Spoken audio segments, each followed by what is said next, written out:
Riches in the Hitches, an RV park investment podcast, takes you behind the scenes of the RV park industry, where park owners, investors, and other industry professionals share their unique journeys, challenges, and triumphs. From transforming raw land into a thriving campground to navigating the ups and downs of managing guests, this podcast uncovers the untold stories of the people who make RV life possible and the strategies behind building a successful investment. Whether you're a park owner seeking insights, an aspiring investor exploring opportunities in outdoor hospitality, an RVer curious about life on the other side of the check-in desk, or just someone who loves hearing entrepreneurial stories, we are excited for you to join us as we find riches in the hitches.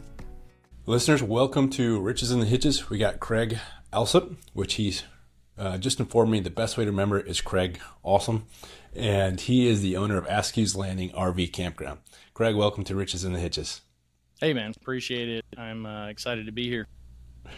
We're excited to have you. You've got a very interesting property that we're going to dig into here shortly. It sounds like an extremely long and rich history, which is a unique factor here that we're going to talk about. But first, I'd love to just know a little bit about you, where you're from. Is this your first park, 15th park? How'd you get into this business? Yeah, I'm actually from Central Mississippi, where my park is located. Have lived a little bit of everywhere, though. I've lived from Central Mississippi to Southern Mississippi to Missouri. I now live in Fort Worth, Texas. So I'm an owner who is about a 6.5, 7 hour drive from my park. This is my first park. Hopefully there will be other parks down the road a little bit.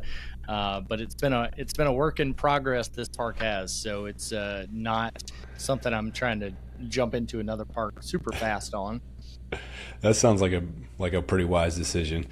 We always love to know, and listeners, how did you find this park? Was it for sale in the market, off market, relationship? How'd you find it?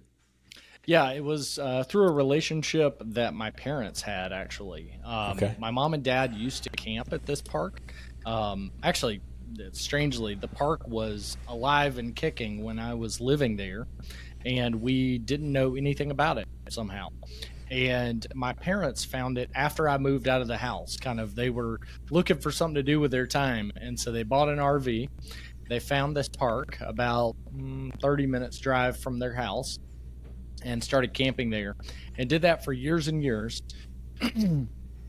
And then my mom knew the owner well, had worked out there and helped out a little bit here and there, and found out that he wanted to sell.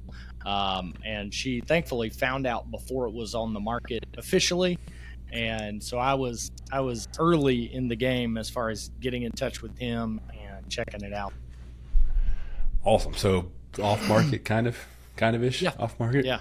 Off market. Not on the market yet. Quite yet. What a cool relationship. So your family spent time there camping. They get ready to sell. Is this kind of an older retiring couple? Yeah, it's an older retiring gentleman. I think realistically, he was ready to retire, maybe 10 years before. But sentimentally, maybe couldn't let go of it. It's a park that's been in his family since the beginning, and it's a property that's been in his family since the mid 1800s. So I think it had some sentimental value that made him hold on until I was ready to buy it, basically. Well, that's great. Yeah. So I'm sure that was there any creative financing here? Or how did you finance it? How did you figure out a way to purchase it? Yeah, it was an interesting one. I went into the first meeting with him. Basically, I drove out to the property my first time in December 2022, and really didn't have a clue what it would sell for. Didn't really know what was realistic, but ended up running into him while I was out there. It was a park that automatically I could see good bones, good potential for what it could be, and sort of what I viewed a great RV park as being. And it sort of wasn't living up to that expectation at the time. But I connected with him and basically he just said, "Hey, listen, I'm done. I need somebody to take over this park, and I'm willing to seller finance." Okay. And seller finance basically all of it except for a down payment. And so that got me a little more interested, I think, because I knew that was going to be a better structure. He was willing to, thankfully, seller finance it for 20 years. Okay. At Wow. 2.85% interest. Yeah. Okay. So let me get that right. How percentage wise, how much of the purchase price did he finance? He financed 100% of the purchase price. Other than he did, I will say he wanted a down payment. Initially, he asked for a down payment that was about 40% of the purchase price. And I eventually talked him down to about 10% of the purchase price up front. Okay. And then another, 8% of the purchase price after year one and another percent after year two. Okay. And so basically we are this month, this is June 2025 when this is recording, and we are this month paying that second, 8%-ish, 8 to 10%, lump sum payment. And so after this, we just have the next 18 years, basically, of 2.85% of the remainder. Okay. So you put down 10% at the closing, another 8%, and then another 8? Yeah. Okay. So 26% all in over it. the course of the, 2 years plus closing. That's cool. I mean, and it's financed that we just said 2.5% over 20-year amortization. 2.85. 2.85. Oh, at 35. For 20 years. Yeah. I think that's the best seller financing deal I've heard in a long time. Yeah, not a bad deal. Using somebody else's money and then using the park money to basically pay the year one payment and the year two payment. So 16% out of the 26% is paid by the park. Yeah, I've never thought about structuring a multi-year down payment. That's pretty cool. Yeah, so some miniature balloons in there as you go. Yeah, exactly. Okay, so let's switch to the park a little bit. You've found an off-market deal. Step number 1, nailed it. Yep. Seller financing, amazing. Amazing setup. So you're really off to here. What's the park? What does it need? What's it look like? Sites, counts. Tell us a little bit about the park. Yeah, so when we first came to the park, there were 97 listed sites. Okay. I say listed sites because some of them were in interesting locations, and so we quickly changed some of those sites into more tent sites, pop-up sites, because they were just small for RVs. And so we went from about 97 sites down to about 90 sites. But on purpose, and it really boosted up the tent camping availability and stuff like that as well along the way. And those book really well too. So obviously they're at a little bit cheaper rate than our RV sites, but those RV sites were not booking anyway because they were just, people were looking at them and they're like, no. Yeah. So we figured a way to make some income off those sites at least. It was pretty rundown, there was a lot of stuff that had just sort of gone unnoticed. I think he was very much an owner who loved the place, but he was an owner who wanted sort of mailbox money and didn't want to put a whole lot into keeping the park up. There were some interesting characters in the park. When we took over, there were people living in little small 8x10 sheds that they had hooked up to water and sewer and stuff. There were people in dilapidated, falling apart RVs with tarps all over them to keep the water out. There were people that were taking up 2 or 3 sites worth of space with all of their stuff. There was one guy who had built a system of 4 or 5 different sheds, cut holes in each shed and to make little doorways and pathways. And it was basically like a tiny house made out of 10 sheds. Like a hamster cage type of thing? Yeah, Like yeah, some tunnel? he had everything but the wheel in there. Wow. There was a single wide trailer that somebody had dropped off. Some guy had died in it. They had taken the guy out, and then nobody knew who it belonged to, and what was going on there. It was a mess. But it had such great, like I said, it had such great bones and potential, right? Mm-hmm. And so we went into it knowing, okay, for the first couple years, we're probably going to put every dollar back into this park to make it a fun, family-friendly RV park that was safe, was clean, had more amenities than anybody else around us. Was more of a place that people locally could come to for fun again. It had been that in the past, but I think the owner basically about 10 years ago sort of just got tired. He got tired. Yeah, I think he got tired and just said, you know what, I could just get mailbox money, and the people that I have here coming in for that, they don't care as far as amenities and stuff, and that's what he went with.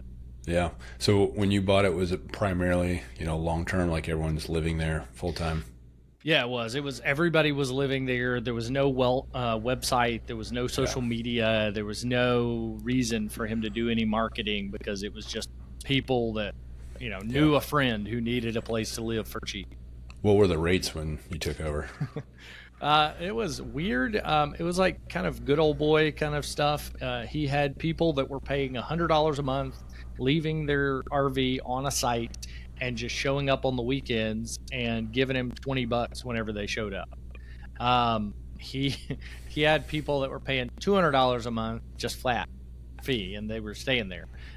He had people that were paying about, I think the max was like $350 or $360 a month. And that's and then they were paying electric above that. Those people were. So I don't know why there were so many different rates, but it was like at different times he was just like, okay, you could do this or you could do that. I think he told them what they needed to hear, to get them in. And all those rates were like half of the local going rate. I mean, or less, right? Yeah. So RV parks around us generally are $550 to $650 a month, including electric. And so that's kind of was the going rate, and he was just way below. And so he was staying really full, but he was staying full at such a low rate that he had to stay really full. Yeah, that sounds like a mess. I mean, when we look at a park to either buy or manage, we break it out into 4 buckets: marketing, technology, facilities, and operations. And I'm hearing you say that the facilities are pretty rough. There was no marketing. The operations, it was essentially non-existent. No standardization. Yeah. And the facilities probably needed some work. So how did you prioritize and think about which of those areas to attack? Did you do them all at once, or did you have a focus in any particular area? Yeah, the technology piece that you mentioned was a big one for us. When we came in, there was no computer. There was no they were using no record system, no reservation system. They did not take credit cards. It was all cash and check only. They had a big whiteboard on the wall in the office that they wrote all the site numbers on, and they would just write people's name in under a site and the date that they were going to show up, and then people were paying when they showed up. And so that was the first thing that we really jumped into tackling was, okay, we've got to get a reservation system. We ended up starting out grabbing CampSpot. Within a month after taking over, we had CampSpot launched. We had a credit card processor and machine. We had all of our stuff online.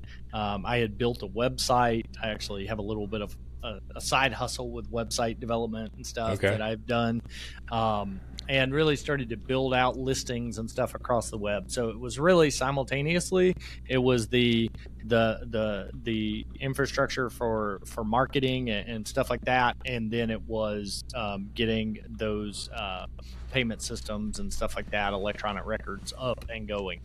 Okay. I will say that from the first time I went out there, I noticed things that had to change.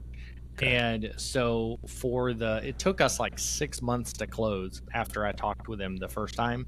A lot of sort of dragging feet on his side, a lot of due diligence on our side, the county taking forever to do some things.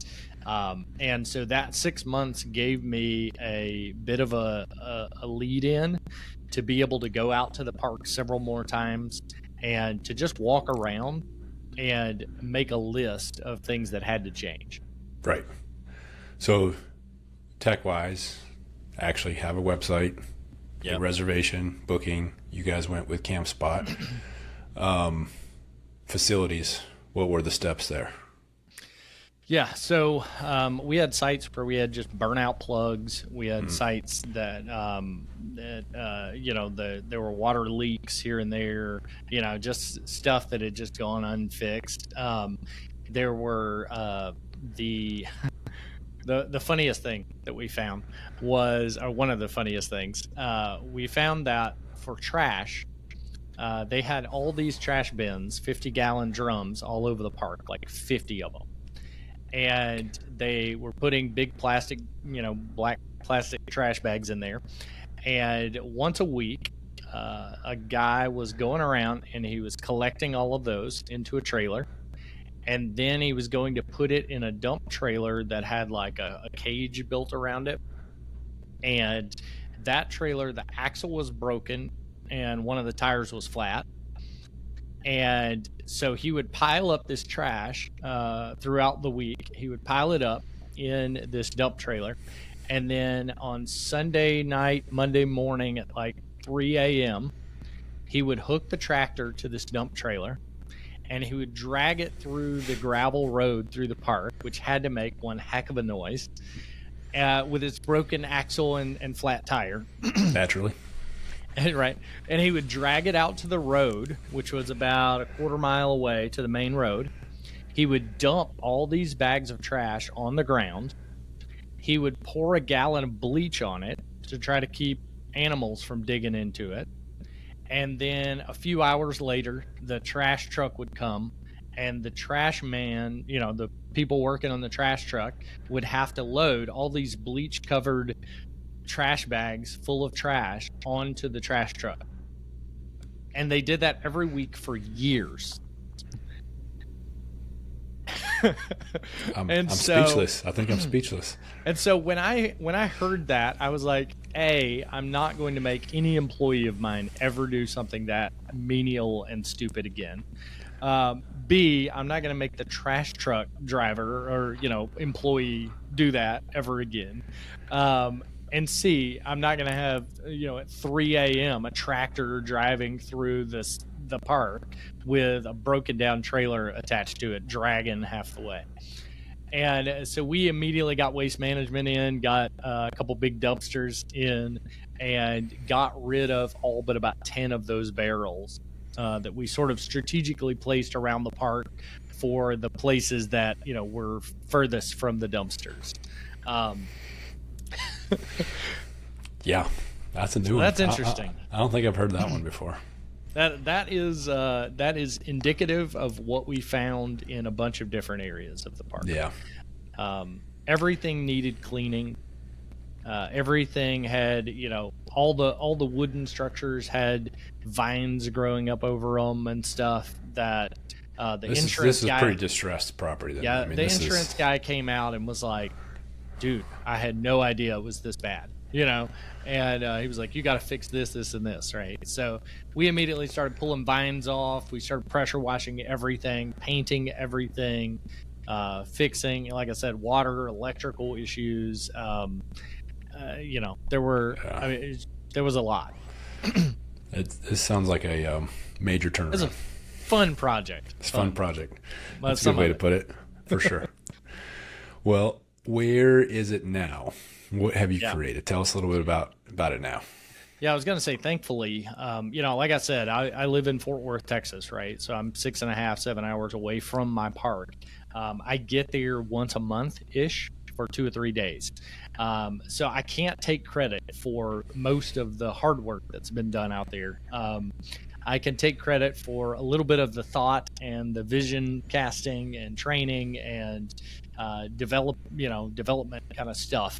But thankfully, we've had some staff along the way, primarily work campers who have had various skills and abilities. Our first work camper couple knew how to build houses from the ground up. And so they were able to jump in and just infrastructure, electrical, water, sewer issues that we were having. They were able to fix a lot of those things pretty quickly and reasonably, inexpensively. Right. And so here we are 2 years later, as of the time of this recording. And all of those infrastructure issues, I'll say, have, 90% have been repaired, fixed, and upgraded from what they were. We put in all new pumps. There's a pool. We put in all new pool pumps that were variable pumps, variable speed pumps to make the pool cleaner than it had ever been. We got a robotic, cleaner in the pool to make it to where staff were wasting an hour cleaning the pool every morning. Right. We swapped out the well water system. All the pumps and stuff for that were on their last leg. So we swapped that out. Are you on well and septic? Yeah, well and septic. Okay. And so we swapped out all of the well pump parts and made the water cleaner and better smelling and tasting than it had ever been. We have added a playground. We added 2 dog parks, one for big dogs, one for small dogs. We added karaoke systems and stuff like that to be able to host karaoke nights and bingo nights and stuff. We added a bunch of lawn games. We obviously made everything a lot cleaner than it was. We repainted a bunch of stuff. We rebranded everything, replaced all the signage leading into the park as well as inside the park. We've got signage everywhere now with our logo and colors and stuff. We basically Did you change the name and brand? I did not change the name. We didn't because so the name had 2 things going. It had a good name in that people had this nostalgic feel, for the park, who had been camping there for 40 years, who had been, they raised their kids out there, right? And now the kids are wanting to raise the grandkids out there, kind of thing. And so we didn't want to lose that. The flip side of that, though, was that there were stabbings out there. There were police out there every week. There were drug dealers and stuff that had been hauled out of there. They were all kind of unsavory characters, and so it had sort of this good and bad history. And but because the place it's a name of a place, Askews Landing was actually, there was a Civil War, during the Civil War era, the original Askew that owned the land built a ferry that would ferry people across the Big Black River, which is right beside us. And so it was called Askews Landing, the place was. And we didn't want to lose that history. We also, there are some write-ups online about the Civil War history of the park. There were battles that happened on the park property. The Union was chasing the Confederates. The Confederates used the ferry to cross the river and then burned the ferry so that the Union couldn't chase them. They fled to Vicksburg, where some big battles happened. Yeah. And so we didn't want to lose all that. And so we decided to keep the name. And then we decided to just do a massive push on getting Google reviews, on getting reviews on like RV Life and Camp Indium and TripAdvisor and all those different places. And to try to bury the bad reviews that were there when we took over. Well, I was going to, sorry to interrupt, I was going to ask that, given that they had no tech or online presence, was there still a negative? I mean, I assume there probably wasn't a Google My Business page set up for it, but... There actually was a Google Business page set up. Somebody had set up at some point. They had about 100 reviews total, and they actually had 4.1 stars. And I think it partially in big part because they, when it went downhill over the last 10 years, there was no tech presence and there were no short-term visitors. And so I think that helped it out a lot, is that those short-term people are the ones that are going to give bad reviews. Right. And, or good reviews. And so I think that helped it to stay at that 4.1.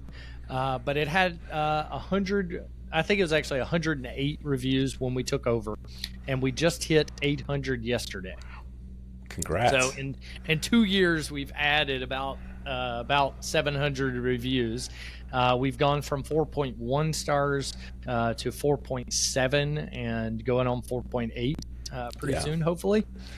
And so, big climb. So it was almost run so bad that was your advantage. Yeah, it actually helped us not to have, I mean, the park would have had tons of bad reviews in the state that it was in if it were bringing in short-term visitors. Awesome. I'd love to dive into a little bit. I'm on your website. I'm clicking through. I'm seeing some stuff on here. Great website, by the way. You guys should check it out. It's askewslandingrv.com, and we'll make sure we drop drop that link in the show notes here. But there's some things here that I don't normally see on most RV parks. So I see memberships and weddings and a couple other things here. So tell us about that. What you host weddings, and how does this membership part work? Yeah, we've got some weddings that we've hosted. There's a big pavilion on site, and so some of the weddings have happened under that pavilion. We have like karaoke set up and microphones and stuff like that, so people have used that. We also there's a big, beautiful 15-acre lake on the property, and so we've had weddings happen sort of in the grass alongside the lake with that as the backdrop. So we do host weddings, family reunions, obviously birthday parties, retirement parties, all kinds of, rallies and things like that. We've had where people come in and rent the pavilion or just pay to use the space in general. So that's kind of the weddings portion and the, some of the activities and events that we do. As far as the memberships, when we took over, they were renting RV sites monthly. Okay. They had a camp store that had some basic food items in it. And that was pretty much it as far as funds they were bringing in, right? Okay. We knew that the park should have way more revenue streams, way more ways to make money than that. So we have added glamping tents. We have a cabin now that rents. It's a 2-bedroom, 2-bath cabin that rents. RV sites, short-term and monthly. Tent sites, both water, electric, and primitive. We added a bunch more stuff in the store to make that a revenue stream. We started hosting weddings and events and renting out the pavilion. We added day passes, monthly passes, and annual passes. And that's the membership? That's the membership thing. Okay. And so for people that want to come out and swim for the day or fish for the day, they can do that. If they decide they love it and they want to go ahead and buy a monthly pass or an annual pass, they can do that. We also brought in kayak rentals, pedal boat rentals. We host kind of like market events where we charge vendors sometime to come in and set up in our big field. So we've mixed in a bunch of different revenue streams, and there's probably a bunch that I'm not even thinking of right now. Well, I'm curious, how is the gem mining thing going? Yeah, gem mining. That is a thing that I had seen at a couple different events that I went to for RV parks.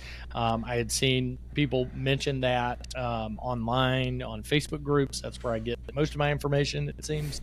And so I challenged a couple of our work camper guys. I said, "Hey, do you guys think that you can sort of study these pictures of other people's gem mines and build us a whole setup?" Um, and it's kind of funny because we had happened upon a bunch of wood from some of the stuff people tore down that was not supposed to be out there in the first place. We had bought the wood off of them at like pennies on a dollar. And so we had all this wood piled up. And I was like, "Hey, do you think you could take what we have there and build a gem mine just like this?" And I gave them a bunch of pictures of other RV parks gem mines. And because otherwise it's like thousands of dollars, like $8,000 to buy a for a setup, trough. right? It's a tube of water. Right. And so my guys got together and they built a gem mine. We sell bags of gem stuff every day, pretty much, out there, and kids love it. We've had adults that come out and do it and love it. We've got people that like come back, weekend after weekend and do it every time. We've had, birthday parties that come and then all the kids want to do the gem mine while they're there. Right. So we're selling, $10-$12 bags of rocks and sand, fairly frequently with that. So that's been fun. And it was like wood that we already had that didn't cost us a whole lot of money to use or to get. Just like a little pool spa pump it back up. Yeah, yep. Exactly. Very cool. Exactly. And, the fancy old, handle thing that you push down, and it looks really cool. It's been a neat thing. It just kind of sits alongside our camp store, so that everybody has to notice it when they come to check in. We've got kayaks and pedal boats sitting on the road, but right before you get to the camp store, right by the lake, so you notice those when you come in. We've got a little piece of paper, inside their packet that tells them all about all the different amenities and the different sort of upcharge type things. Yeah. And so we found that most people that camp are buying something else while they're there. So we're sure. Probably doubling, our money in per, per person. So, yeah. Craig, not to put you on the spot here, but do you have an idea of maybe percentage-wise how much revenue is brought in from site rent versus all this ancillary activities and rentals? Yeah, I'd say most of our funds are site fees. Probably 85% of our money is our, site fees, cabin rentals, things like that. And then the other 15% is a mix of camp store rental things, propane purchases, ice, firewood. We have a laundry room there. We inherited a deal with a local company that brings in all of the laundry equipment and then gives us a percentage, and they keep a percentage, which has been actually kind of nice because we haven't had to fix any machines. Yeah. But we also inherited terrible machines. And so I contacted them and said, "Hey, we got to work a better deal. You got to bring us new machines that take cards, that use an app to pay. And also you need to give us a better percentage cut." And they did. So they went up about 20% on the percentage cut that we get, and they brought us new machines. So that's a win. Yeah, that's a win. Those laundry contracts are the devil. They're almost impossible to get out of. Right, and we've considered okay, what would it look like if we, when this contract ends, what would it look like if we brought in our own machines? The only problem is just the upfront expense of the machines, and then the having to fool with it as far as cleaning them, as far as taking care of them. Right. So. Well, it sounds like you're, obviously making huge strides for the park and for the community, and I'm sure for the staff. Is there any? I assume probably all the existing staff is now gone. Yeah. When we came in, the day or two after we came in, our maintenance guy quit. Thankfully, I had already foreseen that we were either going to need to replace him or that it would be great to have an extra hand or two. Sure. And so I already had work campers coming in. So, and they ended up being extremely capable and hard workers. And so they just jumped in and took over, and there was no lag time as far as us being able to make changes. Store staff stayed for a few months, and then sort of trickled out the door with some changes and stuff that we were making as far as rules, as far as, just what we were making them uphold. They didn't so much love that. So didn't agree. Yeah, we think that, a lot of the key to our success and being able to grow and scale is the work camper model. We love using them. We, like you said, we find people that are way more capable than anyone has expectations. They're usually coming from a very successful career in something else, and then this is a passion. Like, they still want to make some money and it's still a job, but they're there because they want to. And we love that about the whole work camper progress and system. So it's been really good. Yeah. So you live in Dallas, right? Yeah, Fort Worth. Okay. So 6 hours away. How are you effectively managing this property remotely? Yeah, so I have a manager. She and her husband were work campers, and she just was obviously capable of so much more. And so I bumped her up to manager back at the beginning of this year, and that took a lot off of my plate. I had a manager in place before that who basically decided to go back to normal life, living in a stick-built home. And, boring. Right. And so I've had management along the way that have watched things, that have been able to, push things my direction when needed, that have been able to take direction from me and ideas from me and run with it. So I think it's been a mix of having that, a manager on board who's capable, and then having enough staffing to make those things happen. Also, part of it has been just not getting in too big of a hurry. Things actually fast forwarded faster than we expected them to, if I'm honest. I figured 2 years in, we wouldn't have done nearly as much as we've done out there. I think low expectations maybe, or low, like, not feeling like we had to do it all at once has helped. It's helped me to not, have to be there or feel like I have to be there. And then having good staff on board and stuff like that. My parents also live really nearby, like I said. And so they're able to go out there and help. They're able to go out there and kind of check in.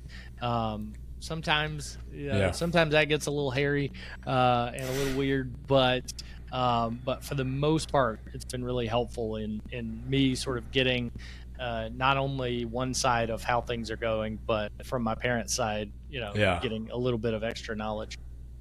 Yeah. So is this park number one and done, or are you going to do a bunch more of these? How do you think about scale?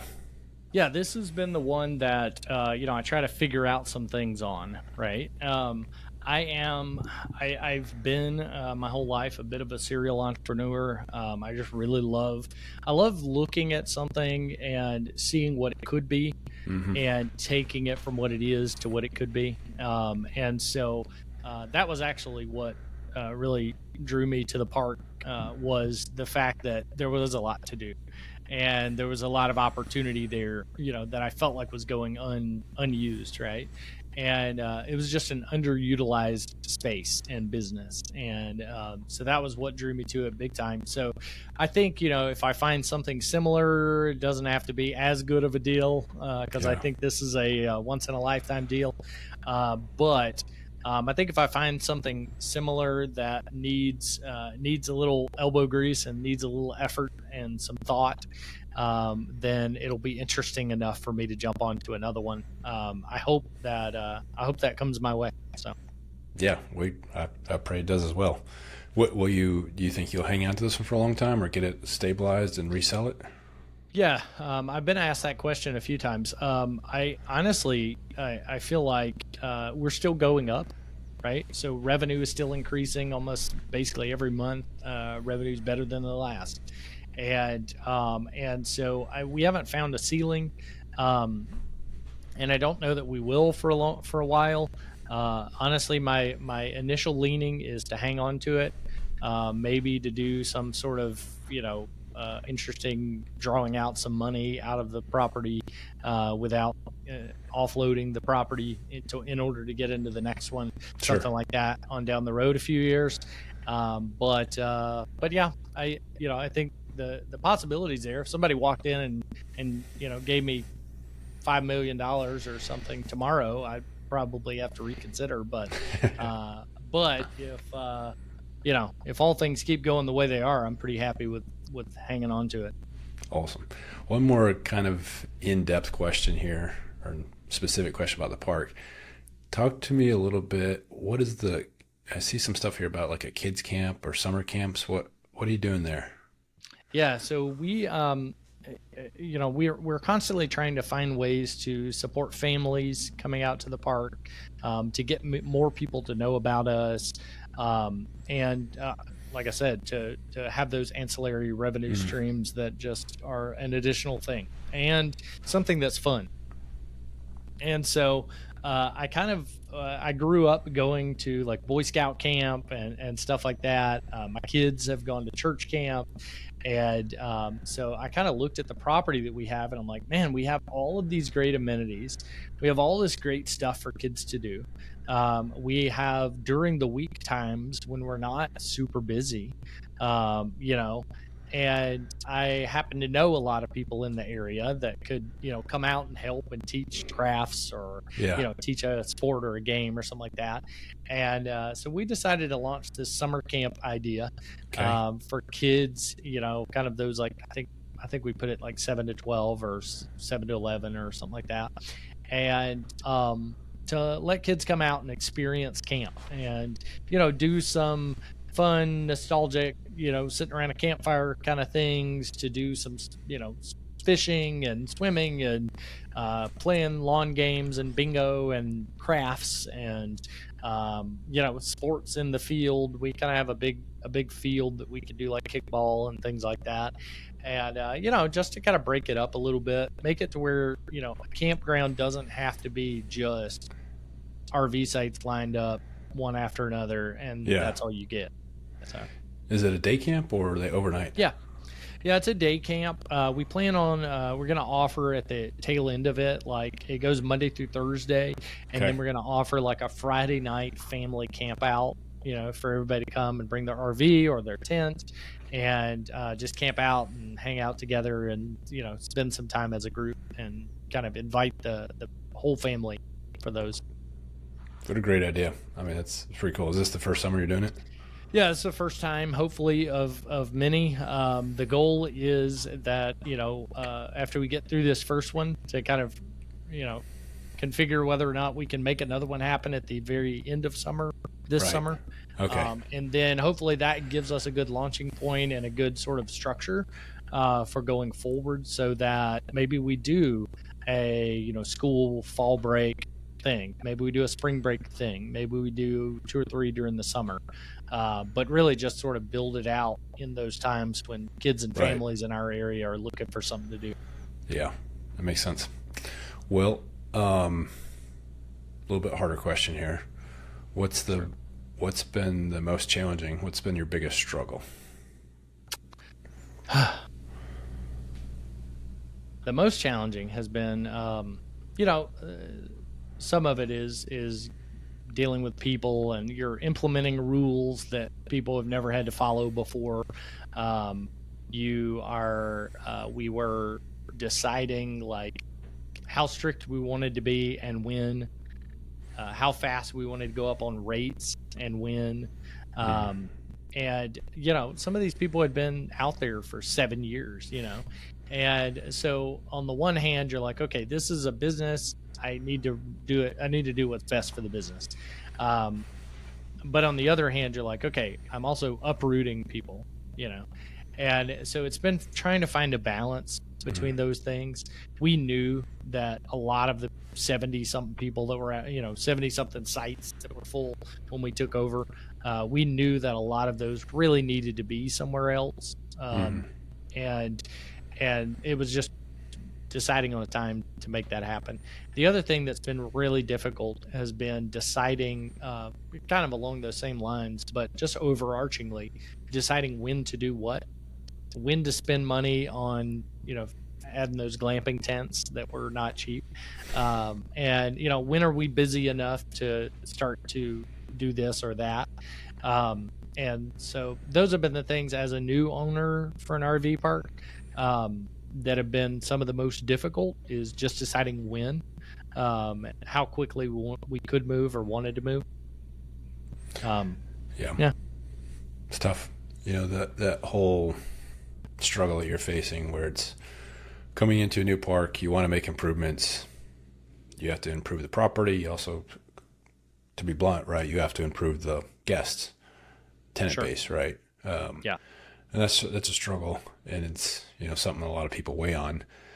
I think there's a part of this, though, that if you take a step back and say, at the end of the day, I don't think you're not helping anyone to let them continue to live in a downward spiral. You're not helping anyone have a better life by letting the facilities continue to fall apart. Sadly, people make bad decisions, and they find themselves in these particular circumstances where dilapidated RVs, park, etc. At the end of the day, I don't, for me, the way that I've reconciled this is that it's not helpful. It's not loving for them to continue to stay in that. It's a choice. We're going to improve the park. We're going to make it better. We're going to implement these systems. We're going to provide these better services, and then you can choose to stay or not, but, I hear that from lots of other owners. It's this little bit of a moral struggle. Like, well, I know that if I raise the rents, these people are going to have to go. Yeah, but it's they're adults as well, and I don't think I don't think it's a loving thing to allow the decay of the park and right. of the crime and all the other stuff that comes with it. So I encourage you and commending you for doing the right thing there. Well done. The crew that has stuck with us, that has stayed since then, I think they are appreciative overall. Right. The park's so much more safe. There's not the drunken brawl happening outside their camper at 3 a.m. There's not the crazy tractor hauling stuff through the park at 3 a.m. And so I think those that have stuck it out have been those that could see the benefit and the value of some of the things that we were adding. And so as they saw that value, they were also able to see their way through paying the rates as the rates have increased.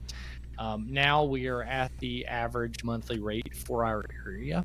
Yeah. There's a couple parks that are a little more than us, and frankly, they have less amenities. They're not as nice of a park, but we're kind of just working our way that direction. We're just kind of working our way to where we'll be at the top eventually, but we're just that reputation building and stuff like that is a work in progress. And so when you bought it, you were like $200 or $300 a month. What are you at now? Yeah, so we're at $590 a month now. Okay. And that's everybody. Everybody's paying that. Everybody's new that's coming in is paying that. And actually, we just bumped up from $575 to $590. Okay. And so that's kind of where we land now. And I think that there's a couple parks in our area that are somewhere in the $600 to $650 range. And so I think that's where we're eventually going to be. But yeah. Well, Craig, as we start to wrap up this episode, first, thank you. It's been very insightful. We'd love to watch the progress here and how you're making this park better and you're making the industry better by doing so. At Unhitched, one of our mottos is disconnect to reconnect. And so we always ask people as we wrap up the show, what is your why? What are the things that you're trying to disconnect from? And what are the things you're trying to stay connected to that makes all this worth it? Yeah. So my main thing, it's, believe it or not, the RV park is kind of the side hustle thing for me. My main thing is I work for a nonprofit missions organization that helps kids around the world in like 50 countries. Okay. It's called Manna Worldwide. Yeah. And Manna works in those 50 countries planting churches, orphanages, schools, nutrition centers, medical clinics. I'm a director for Asia. And Okay. so I lead mission teams back and forth to Asia, also connect with various business owners, churches, stuff like that here in the States to raise money for those projects and to make all that work happen. And so the RV park and really everything I do is aimed towards how do we help people, whether it's here in the States or throughout Asia. And so one of my overarching sort of goals with the RV park is that it will eventually start funneling money into some works in Asia that will help people. And so I think we're getting close. Praise God. To being able to do some of that. Yeah. And so that's kind of my why. My disconnect, is this is just something so vastly different, as far as a park versus what I do in my sort of other, work as mission work. Yeah. And so it's a good disconnect. Love to travel, love to play soccer, love to be outdoors. So I do all of those things kind of mixed in, Right. And yeah, along the way I get to have some fun and help some people. Man, that's awesome. Why I love doing these interviews. I would say it's almost 100% of every park owner, entrepreneur I've talked to has something far greater than making money at that park, right? Particularly in even my purpose and cause is very similar, right? Support the family, get people outside, help them experience God's creation, get those reconnections between husband and wife and parents to children and meeting new neighbors, but it's just amazing that everyone we talk to has some type of much bigger purpose or cause in this industry. And I think that's why we love it. That's why you're in it. That's why we see just great people. Every time you're in an RV park, it just feels like it's the last community that's worth being part of from a neighborhood perspective. So, yeah. All right, Craig. Well, thank you so much for being on Riches and Hitches. You want to drop any type of information or website or contact for yourself for our listeners? Yeah, definitely. The website is just AskewsLandingRV.com. That's ASKEWS landingrv.com. And my email address for the park is just admin, ADMIN, at AskewsLandingRV.com. Definitely feel free to reach out to me. Other park owners that are in similar, state of chaos that I am. I'd love to talk with you and bounce around some ideas and let you know some things that we've done and some things that haven't worked, some things that have worked great. And we can all get better together. So perfect way to end it. Craig, thanks for being on the show. Awesome. Appreciate it.